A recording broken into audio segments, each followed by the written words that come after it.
It is based on the popular cartoon The Smurfs. Boy, has it created a furor amongst parents. The application, it's free, but parents are getting charged up to, wait for it, $120 as their children buy items like Smurf berries. And while the items are virtual, these charges are pretty real. So to fill us in on the dangers of buying online, joined by parenting expert Felicity Moore. Good morning, Felicity. Good morning, Kerry-Ann. Now, tell me about this Smurf application, how we get whacked with the charges.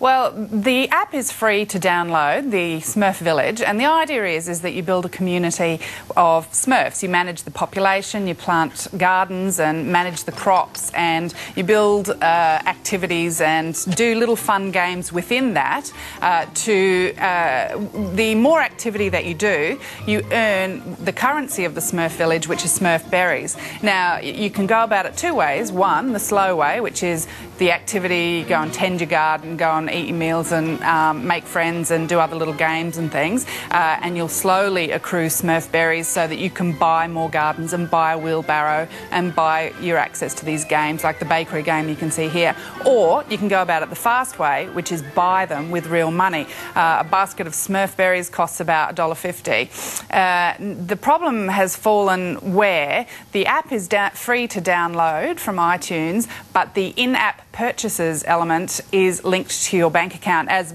all iTunes things are. When you create an iTunes account, you must give over credit card details. Yeah. So when the kids are playing the game, they're racking up their Smurf berries and going about the game willy-nilly, and unbeknownst to them, racking up the purchases. And the parents only find out about it when they get their iTunes receipt. What age are we looking at? How old are these kids playing this? Well, kids can be playing. There were reports of kids as young as 3 and 4 playing this, and that's about normal. It's a cartoon. Smurfs are a kid's cartoon. But and these kids at 3 and 4 and 5 and 7 are buying these things because a credit card's already in there, and they just click away.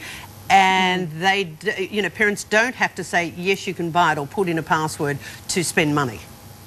No, and that's the shocking thing about it, and this is what parents are really upset about. There is a time window with these sorts of things for 15 minutes. If you've put your password in so that your child can play the game, you then don't have to put your password in for another 15 minutes, and they can do anything, including purchasing things with your credit card, in that 15 minutes without the reauthorisation of your password. So parents are angry about this, and there's been quite a bit of a furor, if you will, about it. What Apple have done, and I've read fairly widely, and I spoke to a lot of Twitter followers yesterday about this, Apple have, by all accounts, acted very responsibly and are reversing the payments. And the other thing now is that the game, because Apple is dealing with a third party here, the game itself, now when you download, there are instructions how to disable the in-app purchases, and this is what parents need to understand. Well, on that note, Felicity, forgive me, we've gone over with a couple of things this morning, but great advice. We've had some points up there,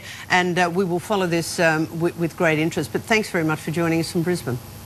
Morning, Kerry-Ann. Thank you. Okay, coming up, should we celebrate